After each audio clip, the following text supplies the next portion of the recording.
సంవత్సరాల తరబడి ఎన్ని మందులు వాడినా మీ మోకాల నొప్పులు తగ్గట్లేదా? ప్రాణ పెయిన్ క్లినిక్ లో అత్యాధునిక చికిత్స.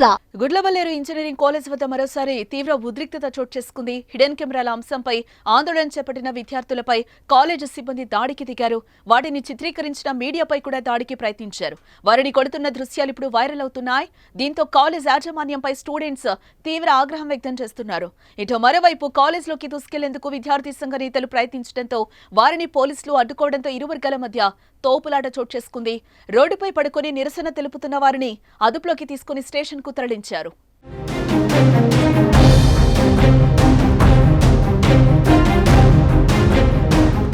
లేడీస్ హాస్టల్లో హిడెన్ కెమెరాల అంశంపై పోలీసులు విచారణ సాగిస్తున్నారు. ఇప్పటి వరకు ఎలాంటి ఆధారాలు దొరకలేదని ప్రభుత్వం చెప్తోంది. అయితే విద్యార్థులు మాత్రం కెమెరాలు అమర్చి వీడియోలు తీశారని పక్కాగా చెప్తున్నారు. దీనిపై గురువారం రాత్రి నుంచి శుక్రవారం సాయంత్రం వరకు ఆందోళన కొనసాగించారు.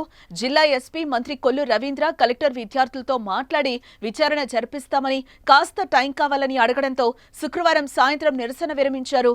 కాలేజ్ యాజమాన్యం 2 రోజుల పాటు విద్యార్థులకు సెలవు ప్రకటించింది. కెమెరాలు పెట్టిన విద్యార్థిని రాత్రి ఇంటికి పంపించేశారు. అయితే శనివారం ఉదయం విద్యార్థులు మరోసారి నిరసనకు దిగడంతో కాలేజ్ ఫ్యాకల్టీ వారిపై దాడి చేసి అడ్డుకునే ప్రయత్నం చేయడంతో పరిస్థితి ఉద్రిక్తంగా మారింది. అక్కడ